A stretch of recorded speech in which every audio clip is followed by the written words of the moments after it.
Él pidió una esposa por carta, y 3 mujeres llegaron desde lejos, solo para huir corriendo el mismo día al ver dónde vivía. Pero la cuarta, cuando pisó esa baranda que crujía sobre el abismo, no corrió. Ella se quedó. Te puedes imaginar la desesperación de un hombre bueno que ve por tercera vez a una novia bajar del carruaje llena de esperanza y subir de vuelta media hora después con los ojos desorbitados de pánico. Bienvenidos a Ecos de Superación, un espacio donde las historias cobran vida. Antes de comenzar, no olvides dejar tu like y contarnos desde qué lugar nos estás acompañando. Tu presencia nos impulsa a seguir compartiendo relatos que tocan el corazón. Él no era violento, no era feo, no era pobre, pero su casa estaba en un lugar que hacía que cualquier forastero sintiera un escalofrío en la espina dorsal. Esta historia sucedió en el interior de la sierra en marzo de 1912, en una propiedad aislada a 6 kilómetros de la villa de San Sebastián del Valle, donde el viento cortaba la piel y el silencio de la noche solo se rompía con el sonido de piedras rodando por el desfiladero. Isabel Mendoza tenía 28 años cuando tomó aquel periódico. Estaba sentada en la sala minúscula que compartía con otras 3 mujeres en la pensión de Doña Úrsula, en Ciudad de Puerto Esperanza, una ciudad que crecía demasiado rápido y no tenía piedad de quien tropezaba. La tarde de febrero entraba por la ventana estrecha trayendo olor a polvo y estiércol de burro. Isabel sostenía el correo de la sierra abierto en la sección de anuncios, sus dedos finos marcando el papel delgado ya amarillento por el sol. Hombre de bien, 34 años, carpintero establecido en el interior. Busca esposa de buena índole para vida honesta y compañía. Enviar carta a Julián Rivera, Villa de San Sebastián del Valle, al cuidado del correo local. No era el anuncio más bonito, no prometía riqueza ni confort, pero tenía una honestidad desnuda que tocó algo dentro de ella. Isabel leyó 3 veces antes de doblar el periódico. Pensó en la palabra compañía, no amor, no pasión, no familia, compañía, como si el hombre supiera que la vida ya le había quitado cualquier ilusión de cuento de hadas, y solo quisiera a alguien para dividir el peso de los días. Ella sabía bien lo que era ese peso. 6 meses antes, Isabel Mendoza era una maestra respetada en la escuela femenina Santa Lucía, donde enseñaba las primeras letras a niñas de familias acomodadas. Ganaba poco, pero lo suficiente para alquilar una habitación decente y comprar tela para 2 vestidos al año. Tenía alumnas que la adoraban, tenía rutina, tenía dignidad. Hasta que Beatriz Quintana, madre de una alumna mediocre, decidió que su hija merecía mejores notas y que Isabel estaba favoreciendo a las niñas de familias más ricas. La acusación fue ridícula. Cualquier persona con ojos veía que Isabel trataba a todas las alumnas con la misma paciencia firme. Pero Beatriz era cuñada del director de la escuela y tenía una lengua afilada. Esparció por toda la ciudad que Isabel Mendoza estaba vendiendo calificaciones, que aceptaba regalos de las familias ricas, que era deshonesta e interesada. Nada de eso era verdad. Nada de eso importó. El director, un hombre débil, que temía a su cuñada más que a su propia conciencia, llamó a Isabel una tarde de agosto y le dijo con voz blanda que sería mejor que presentara su renuncia voluntaria para evitar un escándalo mayor. Isabel sintió que el suelo desaparecía bajo sus pies. Pidió defenderse, pidió una investigación, pidió justicia. Él desvió la mirada y repitió que sería mejor así para todos. Isabel salió de aquella escuela con su bolsa de tela colgada al hombro y los ojos secos de tan quemados que estaban por dentro. Intentó conseguir otro puesto. Envió cartas a 5 escuelas diferentes. Ninguna respondió. El rumor ya había corrido. Nadie quería una maestra con la reputación manchada, aunque la mancha fuera mentira. Sin empleo, Isabel quemó sus ahorros en 3 meses. Vendió sus 2 vestidos buenos, se quedó solo con los de trabajo remendados.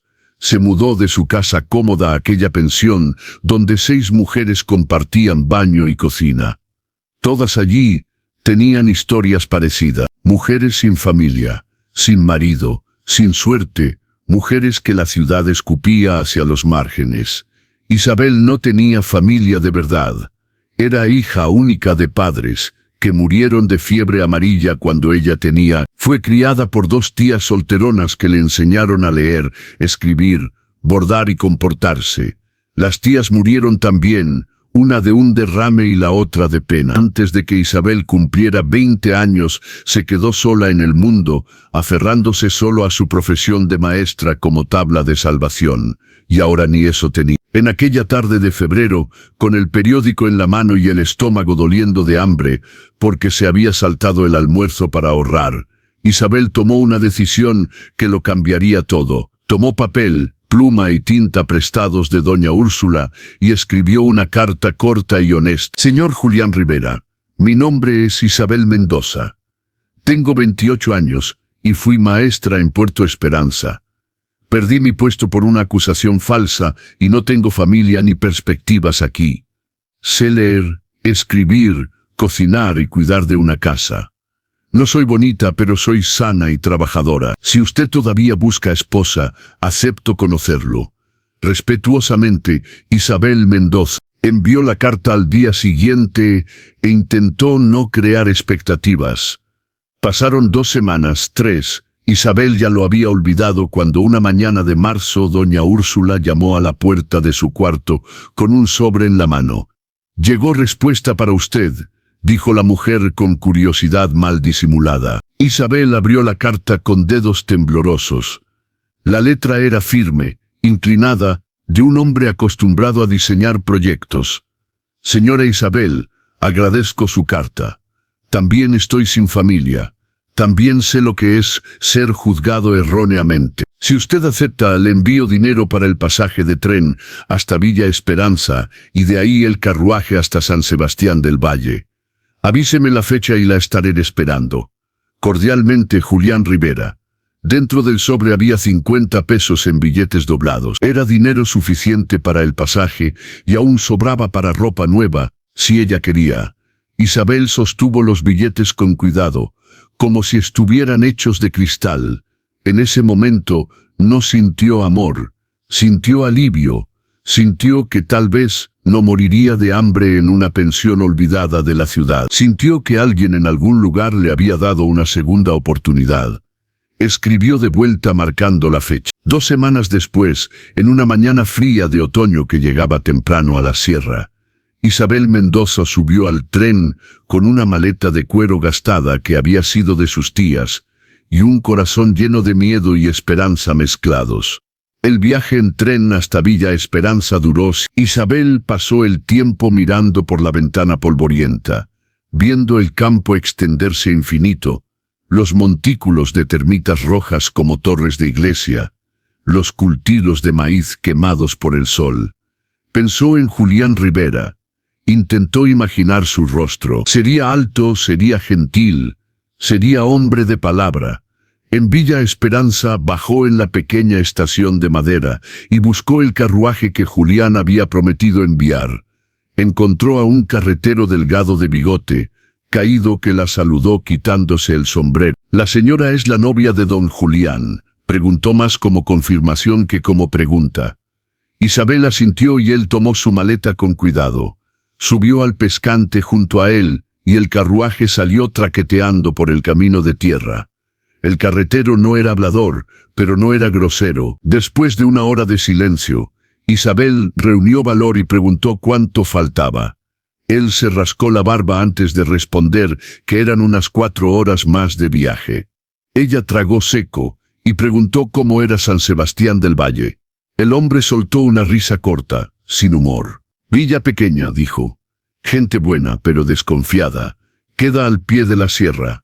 Lugar bonito si a la señora le gusta el monte y el silencio». Isabel quiso preguntar sobre Julián, pero no supo cómo. El carretero pareció leer sus pensamientos, porque dijo sin que ella lo pidiera: «Don Julián es un hombre derecho. Trabaja bien, paga al día. No se mete con nadie, vive solo hace tiempo. La señora es la 4ª que viene».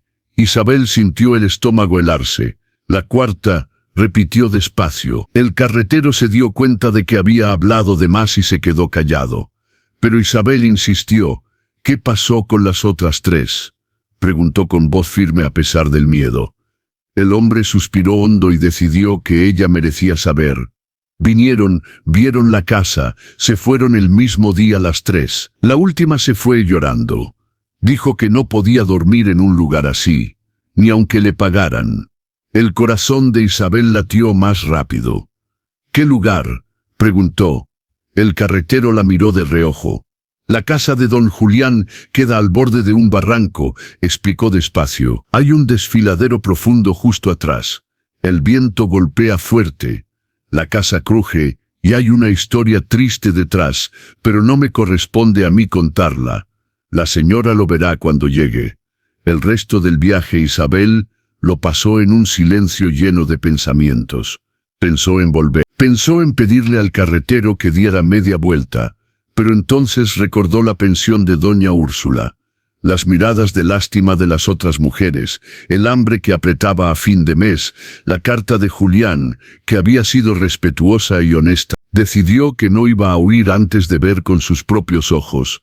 El sol estaba empezando a bajar, cuando el carruaje entró en la villa de San Sebastián del Valle. Era más pequeña de lo que Isabel imaginaba. Una calle principal de tierra batida, unas 20 casas de adobe y madera, una iglesia pequeña de torre única, una tiendita con baranda donde unos hombres jugaban dominó. El carretero saludó a algunas personas que miraron a Isabel con curiosidad. «La novia nueva de Julián», gritó un viejo desdentado sentado en la baranda. «Que Dios la bendiga. Lo va a necesitar». El carruaje no paró en la villa. Continuó por un camino que subía el cerro cada vez más estrecho, cada vez más rodeado de monte. La tarde enfriaba rápido. Isabel se ajustó el chal sobre los hombros. Sentía olor a tierra húmeda, a hoja podrida, algo que no lograba identificar. El arretero guiaba las mulas con mano firme, pero Isabel percibía tensión en sus hombros. Después de casi una hora subiendo, el camino giró en una curva cerrada y de repente se abrió en un claro. Isabel vio la casa y lo entendió todo. La casa era de madera y piedra, una construcción sólida y bien hecha, con baranda al frente y techo de tejas rojas, pero quedaba a menos de 20 metros del borde de un desfiladero. Isabel podía ver el abismo desde allí, desde el carruaje. No lograba ver el fondo, solo veía piedras grises bajando verticalmente y desapareciendo en la sombra. El viento que subía de allá abajo traía un sonido constante, como una respiración grave y profunda. La casa estaba de lado al precipicio, como si intentara no mirarlo directamente, pero la cercanía era aterradora. Isabel imaginó despertar de noche, imaginó caminar sonámbula, imaginó a una de las mulas asustadas corriendo en la dirección equivocada. Sintió vértigo solo de pensarlo. El carretero detuvo el carruaje y bajó despacio. Isabel se quedó sentada, aferrada al borde del asiento. No podía quitar los ojos del desfiladero. El hombre tomó su maleta y la puso en el suelo. «¿Quiere que espere?», preguntó en voz baja. Isabel no respondió de inmediato. Parte de ella gritaba que dijera: «Sí, espera, me voy contigo». Pero entonces la puerta de la casa se abrió. Julián Rivera salió a la baranda limpiándose las manos en un trapo. Era alto, de hombros anchos, de quien trabajaba con madera pesada, cabello oscuro cortado corto, barba recortada con cuidado. Usaba pantalón de mezclilla y camisa de lino, con las mangas arremangadas hasta los codos. Tenía un rostro anguloso, pómulos marcados, ojos profundos. No era guapo en el sentido común, pero había algo en él que llamaba la atención, una quietud, una solidez. Bajó los 3 escalones de la baranda despacio como si tuviera miedo de asustar a un animal arisco. Se detuvo a unos 5 metros del carruaje y se quitó el sombrero de paja que llevaba puesto. «Señora Isabel», dijo con voz grave y pausada. «Bienvenida». Isabel forzó a sus piernas a moverse. Bajó del carruaje agarrándose del lateral para no caer porque estaba mareada. Pisó el suelo de tierra batida y se quedó parada sin saber qué hacer con las manos. «Gracias, señor Julián», logró decir. La voz le salió ronca. Julián la miró como si estuviera memorizando cada detalle. Isabel estaba demasiado delgada, lo sabía. El vestido de viaje estaba descolorido y remendado en el puño derecho. El cabello castaño recogido en un moño bajo tenía mechones sueltos por culpa del viento del viaje. Ella no era una mujer que llamara la atención en una calle concurrida, pero tenía ojos claros e inteligentes, y había dignidad en la forma en que mantenía la cabeza erguida. A pesar del miedo visible, Julián se volvió hacia el carretero y pagó lo acordado. El hombre agradeció, les deseó suerte a los dos y subió al carruaje. Antes de irse, miró a Isabel una vez más. «Si necesita algo, mande avisar a la villa», le dijo. Isabel asintió. El carruaje giró y desapareció por la curva del camino. El silencio cayó entre ellos. Solo el viento subiendo del desfiladero llenaba el espacio. Julián tomó la maleta de Isabel. «Es liviana», dijo sorprendido. Ella respondió que no tenía muchas cosas. Él asintió como si entendiera exactamente lo que eso significaba. «Le voy a mostrar la casa», dijo Julián. Isabel lo siguió hasta la baranda. Las tablas crujían bajo sus pies. No era el crujido de madera podrida, era sonido de madera nueva presionada por peso, pero era un ruido constante y perturbador. A cada paso, el suelo reclamaba. Julián abrió la puerta y dejó que Isabel entrara primero. Por dentro, la casa era sencilla, pero bien cuidada. Sala con mesa de madera maciza, sillas hechas a mano, estufa de leña de hierro en la esquina que servía de cocina, olor a aserrín y aceite de linaza, todo limpio, todo organizado, pero frío de un lugar donde una persona mora pero no vive. «Hay 2 cuartos», explicó Julián señalando 2 puertas. «Uno es mío, el otro puede ser suyo hasta que nos casemos de verdad en la iglesia. El padre Guillermo viene cada 15 días, llega la próxima semana. Si la señora quiere esperar hasta entonces, no hay problema». Isabel lo miró sorprendida.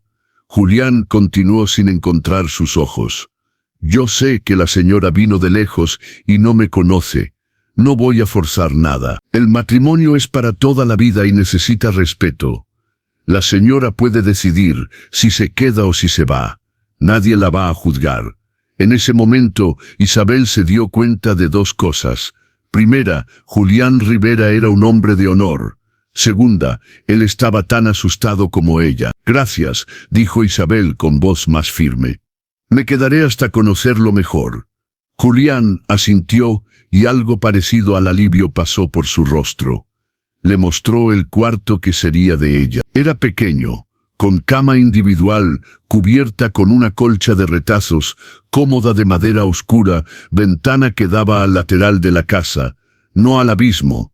Isabel puso la maleta encima de la cama. «Voy a hacer café», dijo Julián. «La señora debe tener hambre». Isabel se dio cuenta de que estaba hambrienta. Había comido solo pan duro en el tren. Siguió a Julián de vuelta a la sala y se sentó en una de las sillas mientras él se movía en la estufa. Observó sus manos grandes, callosas, con cicatrices pequeñas de formón y azuela, manos que sabían hacer cosas. Julián preparó café fuerte en una taza de metal, cortó rebanadas gruesas de pan de maíz, frió longaniza de cerdo en la manteca, puso todo en la mesa sin ceremonia. «Coma mientras está caliente», dijo. Isabel comió despacio al principio, después más rápido, porque la comida estaba buena y ella no sabía cuándo había sido su última comida de verdad. Julián comió en silencio, mirando su propia taza. Después de limpiar los platos en la palangana de agua, Isabel reunió valor para preguntar lo que tenía atragantado en la garganta desde que llegó. «¿Por qué la casa queda tan cerca del barranco?», preguntó. Julián se quedó inmóvil por un largo tiempo. Isabel pensó que no iba a responder, pero entonces se sentó de nuevo, apoyó los codos en la mesa y entrelazó los dedos. «Porque soy terco e idiota», dijo con voz sin emoción. «Esta propiedad era mía. Yo tenía otra casa aquí unos 15 metros adelante. Era una buena casa. Vivía con mi esposa y mi hija pequeña. Eso fue hace 8 años. Isabel contuvo la respiración. Julián continuó. En abril de 1904, llovió 3 semanas seguidas.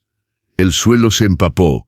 Yo estaba en la villa trabajando en un pedido grande. Cuando volví de noche, la mitad del terreno se había deslizado. La casa se había ido con él. Encontré a mi esposa y a mi hija al día siguiente, debajo de la tierra y las piedras. El silencio que siguió fue pesado como una losa. Isabel sintió lágrimas quemándole los ojos, pero no dejó que cayeran. «Lo siento mucho», susurró. Julián asintió despacio. La gente de la villa me dijo que abandonara el lugar.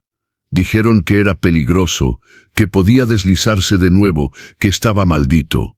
Pero yo no quise irme. Construí esta casa nueva en lo que sobró del terreno, más atrás, donde la roca es sólida. Contraté a un maestro de obras de Villa Esperanza para asegurar que los cimientos estuvieran firmes. La casa no se va a caer, pero queda cerca del desfiladero y el viento sube de allá y hace ruido. Y la gente tiene miedo. Isabel lo entendió todo. Entendió por qué 3 mujeres habían huido. Entendió por qué Julián vivía solo. Entendió el dolor que él cargaba como un peso en la espalda. Y entendió que este hombre no estaba buscando amor, estaba buscando a alguien que no lo abandonara. La noche cayó rápido. Julián encendió una lámpara de queroseno que arrojó luz amarillenta en la sala. Isabel ayudó a lavar los platos. Trabajaron lado a lado en un silencio que no era incómodo. Cuando terminaron, Julián dijo que se iba a dormir temprano porque despertaba con el sol. «Si la señora necesita algo durante la noche, mi cuarto es allí», señaló. «¿Puede golpear la puerta?» Isabel agradeció y fue a su propio cuarto. Cerró la puerta, se sentó en la cama y finalmente dejó que su cuerpo temblara. Tenía miedo. Tenía miedo del desfiladero, miedo de la casa que crujía, miedo de la historia triste que vivía en las paredes. Pero también tenía algo más. Sentía pena por Julián, sentía respeto por su terquedad y tenía una curiosidad extraña de saber quién era el hombre detrás del dolor. Se cambió de ropa, apagó la vela y se acostó. La cama era dura, pero limpia. La sábana olía a jabón de ceniza. El viento subía del desfiladero, trayendo un sonido constante que parecía un gemido. La casa crujía de vez en cuando, ajustándose al frío de la noche. Isabel cerró los ojos e intentó dormir. Despertó en medio de la noche con un sonido diferente. No era viento, era un llanto ahogado viniendo del otro cuarto. Isabel se quedó inmóvil, el corazón latiendo fuerte. El llanto continuó. No era alto, era sonido de hombre que no quería ser oído, sonido de dolor antiguo que no tenía cura. Isabel se quedó despierta hasta que el llanto paró. Solo entonces logró dormir de nuevo con la sensación extraña de que había entrado en una historia mucho más grande de lo que imaginaba. Isabel despertó con la luz grisácea del amanecer entrando por la rendija de la ventana. Tardó unos segundos en recordar dónde estaba. El olor a aserrín, el crujido bajo de la casa, respondiendo al viento, el sonido distante de agua corriendo en algún lugar allá abajo en el desfiladero. Todo volvió de golpe. Escuchó ruido viniendo de la sala. Julián ya estaba despierto. Isabel se vistió rápido con el vestido de trabajo azul marino que tenía remiendos invisibles en las mangas. Se recogió el cabello en un moño apretado. Se lavó la cara en la palangana de agua fría y salió. Julián estaba en la cocina preparando café. «Buenos días», dijo con voz ronca de quien pronunciaba las primeras palabras del día. Isabel respondió «buenos días» y se quedó parada sin saber dónde ponerse. Julián señaló la mesa. «Siéntese, ya está listo». Comieron en silencio. Isabel notó que Julián tenía ojeras profundas. Pensó en el llanto que escuchó, pero no dijo nada. Algunos dolores eran demasiado grandes para hablarse en el desayuno. Cuando terminó, Julián empujó la silla hacia atrás y se puso de pie. «Voy a trabajar en el taller», dijo. «Queda al fondo de la casa. Si la señora me necesita, solo llame». Isabel asintió. Ella escuchó sus botas golpeando la madera de la baranda. Después los pasos alejándose. Se quedó sola. Miró alrededor intentando decidir qué hacer. La casa estaba limpia, pero no tenía calor. Isabel decidió que si se iba a quedar allí, aunque fuera solo por algunos días, necesitaba sentirse útil. Empezó lavando la vajilla. Después barrió el suelo. Encontró un trapo y jabón y limpió la mesa, las sillas, el alféizar de la ventana. Sacudió las colchas, abrió las ventanas para que el aire circulara. Estaba terminando cuando escuchó un sonido rítmico viniendo del fondo, madera siendo aserrada, martillazos precisos. Isabel sintió curiosidad, se puso el chal y salió por la puerta trasera. El taller era una construcción separada a unos 20 metros de la casa. Isabel se acercó despacio. Julián estaba inclinado sobre un banco ancho, trabajando en una pieza de madera que parecía ser la pata de una silla. Usaba un delantal de cuero sobre la camisa. Aserrín dorado caía al suelo como lluvia fina. Él percibió su presencia y se detuvo. Isabel se quedó en la entrada. «Disculpe la molestia», dijo. «Solo quería saber si el señor almuerza en casa». Julián se limpió la frente. «Almuerzo, sí. Al mediodía más o menos. Hay provisiones en la despensa». «¿La señora sabe cocinar?» Isabel dijo que sí. Volvió a la casa y exploró la despensa. Encontró arroz, frijoles, tocino ahumado, cebollas colgadas, ajo, pimienta seca, sal gruesa. Había gallinas en el patio. Isabel recogió huevos del nido improvisado debajo de la baranda. Cocinó arroz con ajo, frijoles charros con tocino y huevos revueltos con cilantro que encontró en un cantero abandonado. Cuando el sol estaba alto, llamó a Julián. Él vino limpiándose las manos.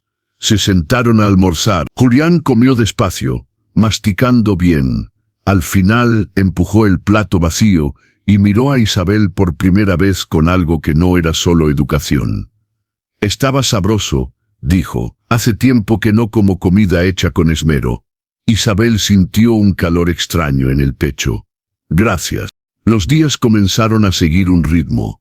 Isabel despertaba temprano, preparaba café, cuidaba de la casa. Julián trabajaba en el taller hasta que la luz desaparecía.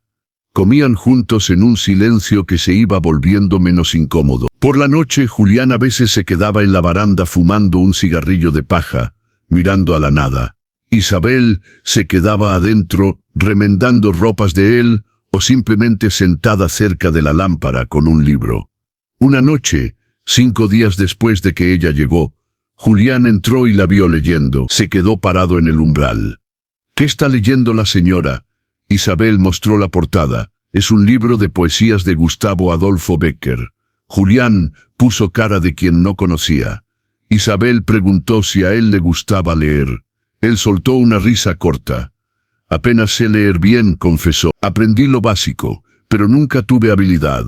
Mi asunto siempre fue trabajar con las manos». Isabel cerró el libro. «Puedo leer en voz alta si el señor quiere». Julián vaciló. «No quiero molestar». Isabel negó con la cabeza. «No molesta. Me gusta leer para alguien». Julián se sentó al otro lado de la mesa. Isabel abrió el libro y comenzó a leer. Poesía sobre libertad, sobre amor, sobre sufrimiento. Su voz era clara y firme, acostumbrada a enseñar a niños. Julián se quedó inmóvil escuchando.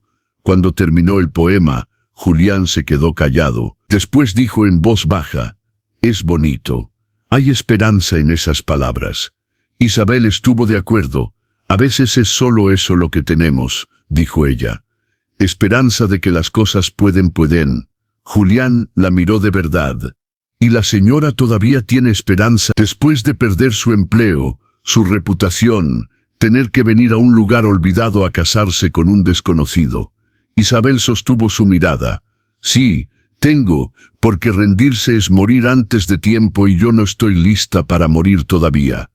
Algo cambió en el rostro de Julián. No era una sonrisa, pero era menos peso. «Yo tampoco», dijo él. «Entonces, creo que tenemos eso en común». Esa noche Isabel no escuchó llanto viniendo de su cuarto. La semana siguiente trajo más cambios.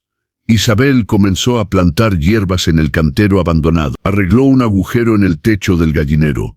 Lavó toda la ropa de cama. Julián lo notaba.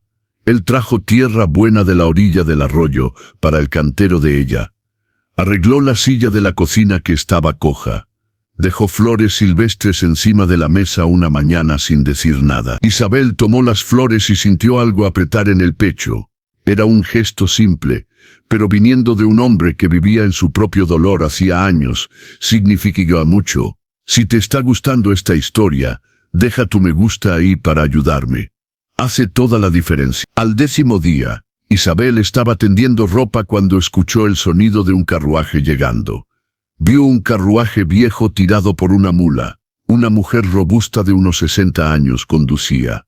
«Usted debe ser Isabel», dijo la mujer con voz fuerte. «Soy doña Eulalia. Tengo una tienda en la villa. Vine a conocer a la mujer valiente que se quedó». Isabel se limpió las manos y fue a saludar. «Traje unas cosas», dijo abriendo la bolsa. «Harina fresca, dulce de guayaba y esta tela aquí que pensé que te quedaría bonita». No acepto un no por respuesta. Entraron juntas. Doña Eulalia miró todo con ojos críticos. «Casa buena», dijo. «Julián sabe trabajar. Lástima que la gente sea supersticiosa». Isabel ofreció café. Se sentaron a la mesa y doña Eulalia comenzó a hablar. Habló del accidente con tristeza genuina. «Su error fue construir de nuevo aquí», dijo doña Eulalia. «No error de ingeniería, error de cabeza». Él se quedó atrapado en el luto. Cree que si se va estará traicionando la memoria de Amelia y de la pequeña Laura. Pero la vida es para los vivos. Espero que tú le ayudes a entender eso. La mujer mayor tomó la mano de Isabel, con firmeza. «Porque yo también sé lo que es ser juzgada mal. Y porque vi la cara de Julián cuando dijo que te habías quedado. Por primera vez en años, ese hombre tenía esperanza en los ojos». Doña Eulalia se fue, pero antes hizo que Isabel prometiera que iría a la villa. «Cuanto más te escondas aquí, más inventarán historias». Esa noche le contó a Julián sobre la visita. Él asintió. «Doña Eulalia es buena persona. Una de las pocas que no me dio la espalda». Vaciló y continuó. «Si la señora quiere conocer la villa, la llevo mañana. Necesito entregar unas sillas que encargaron de la iglesia». Isabel aceptó. Al día siguiente subieron al carruaje de Julián. Cuando entraron en la villa, algunas personas se detuvieron a mirar. Julián paró frente a la iglesia. El padre Guillermo estaba barriendo la entrada.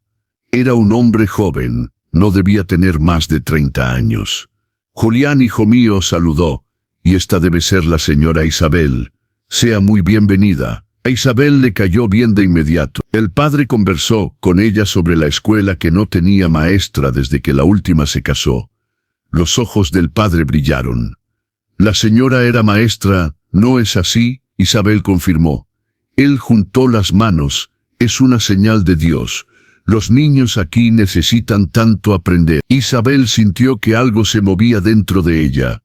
Posibilidad, propósito. Dijo que iba a pensar en el asunto. Fueron a la tienda de doña Eulalia. La mujer presentó a Isabel a todo el mundo. Isabel escuchó susurros. «Pobrecita, no sabe dónde se metió». Pero no le importó. Estaban saliendo de la tienda cuando un hombre alto montado en un caballo castaño se detuvo frente a ellos. «Julián», llamó con voz que intentaba ser amigable. «Oí decir que finalmente conseguiste esposa que se quedara. Felicidades». Julián se puso tenso. «Gracias, Alarico», respondió con voz neutra.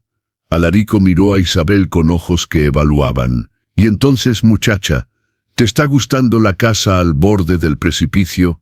¿No tienes miedo de caer durante la noche?» Isabel levantó la barbilla. «La casa es sólida y bien construida.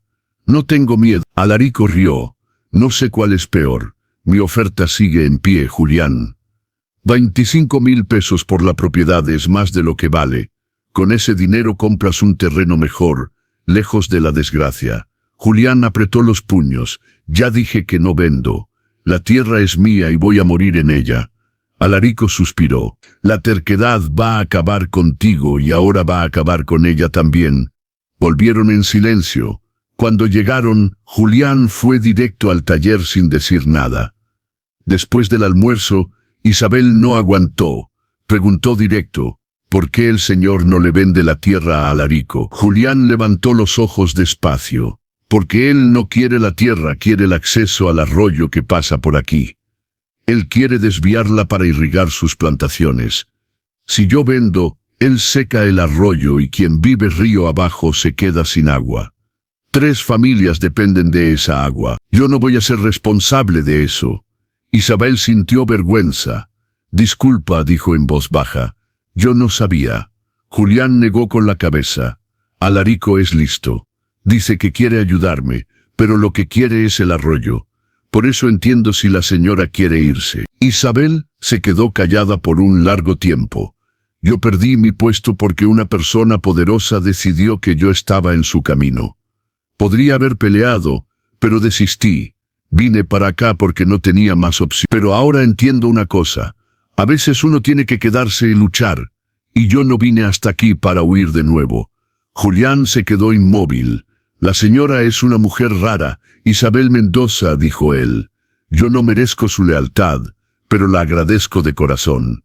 Isabel comenzó a preparar café. Los días siguientes fueron diferentes. Julián empezó a hablar más. Una tarde, Julián volvió del taller más temprano. Isabel estaba en el patio intentando arreglar la cerca del gallinero. Él se acercó. Deja que yo hago eso, dijo. Julián sonrió levemente. Yo sé que puedes, pero va a quedar mejor si lo hacemos juntos. Trabajaron lado a lado. Sus manos se tocaron cuando tomaron el martillo al mismo tiempo. Los dos se congelaron. Julián no retiró la mano inmediatamente. Disculpa, dijo finalmente. No necesita pedir disculpas, respondió ella. Esa noche, Julián se acercó mientras ella lavaba los platos. ¿Puedo ayudar a secar?, preguntó. Terminaron y Julián no se alejó. Isabel, dijo él despacio. Quería agradecerte por haberte quedado, por hacerme sentir que tal vez no estoy completamente solo en el mundo. Isabel puso la mano en el brazo de él. No estás solo y yo tampoco lo estoy más. Estamos juntos ahora. La mañana siguiente trajo un cambio en el aire. Va a llover fuerte hoy, dijo Julián. Tormenta de primavera las peores. Isabel pasó la mañana cerrando bien las ventanas. Julián entró empapado. Elena trajo una toalla. Almorzaron con el ruido ensordecedor de la lluvia. A cada rayo fuerte, Isabel se encogía. Julián extendió la mano por encima de la mesa. Puede tomarla si le ayuda, dijo simple. Se quedaron así mientras la tormenta rugía. Cuando la noche comenzó a caer, escucharon un estruendo sordo viniendo del desfiladero. La casa tembló. Julián se puso blanco. Derrumbe, respondió con voz ronca. Ahora él se volvió hacia ella. Ven aquí, dijo extendiendo la mano. Isabel fue hasta él. Julián la jaló cerca, brazos fuertes envolviéndola. La casa va a aguantar, dijo Julián.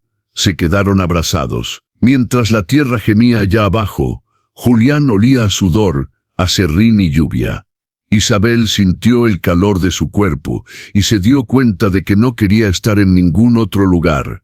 Eventualmente lo peor pasó. La lluvia disminuyó. Julián aflojó los brazos despacio, pero no soltó a Isabel completamente. Isabel, susurró Julián.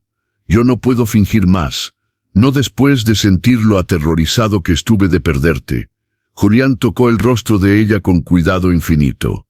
Tú trajiste vida de vuelta a esta casa, ¿y yo? Yo me estoy enamorando de ti. Isabel sintió lágrimas de alegría. Yo también, susurró, no sé cuándo empezó, pero está aquí en el corazón. Julián la miró con decisión. ¿Puedo besarte?, preguntó. Isabel asintió. Sus labios tocaron los de ella con una suavidad que contradecía la fuerza de su cuerpo. Beso demorado, tierno, lleno de promesas. Me voy a casar contigo de verdad, dijo él. Quiero que seas mi esposa no solo en el papel, sino en el corazón. ¿Aceptas? Isabel sonrió. Ahora acepto todo, a ti, esta casa, esta vida, acepto. La mañana siguiente amaneció limpia. Isabel despertó con una sensación de ligereza. Julián le había dicho que la amaba. «Buenos días, mi amor», dijo él en la cocina. Tomaron café con miradas que hablaban más que palabras. Después, Julián se puso serio. «Necesito verificar los daños del derrumbe. ¿Quieres venir conmigo?» Por primera vez fue hasta el borde del desfiladero con Julián.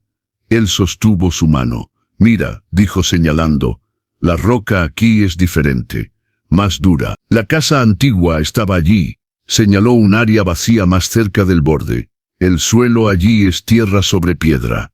Cuando se empapa se desliza. Yo sabía eso cuando reconstruí. Isabel entendió que su terquedad era su forma de honrar a los muertos sin matarse en el proceso. «¿Sabes lo que creo?», dijo Isabel. «Creo que es hora de que hagas un memorial de verdad para Amelia y Laura, y entonces podemos pensar en construir una casa nueva, no aquí, en un lugar más cerca de la villa, donde nuestros hijos puedan jugar sin miedo». Julián la jaló para un abrazo fuerte. «Tienes razón. Es hora de que yo deje de vivir en el pasado». Al día siguiente marcaron la boda para dentro de 2 semanas. El padre Guillermo se puso radiante. Doña Eulalia se ofreció para organizar todo. La noche antes de la boda, Julián dijo: «Anduve pensando en lo que dijiste sobre construir una casa nueva, y creo que tienes razón. Podemos vender unos muebles que hice, juntar dinero y construir nuestra vida en otro lugar». La boda sucedió en una mañana clara de octubre. La iglesia pequeña estaba llena. Cuando Julián puso la alianza en el dedo de Isabel, su mano temblaba. Cuando el padre dijo que podían besarse, Julián jaló a Isabel para un beso tierno que arrancó aplausos. Volvieron a casa para su primer día como marido y mujer de verdad. Julián cargó a Isabel sobre el umbral de la puerta.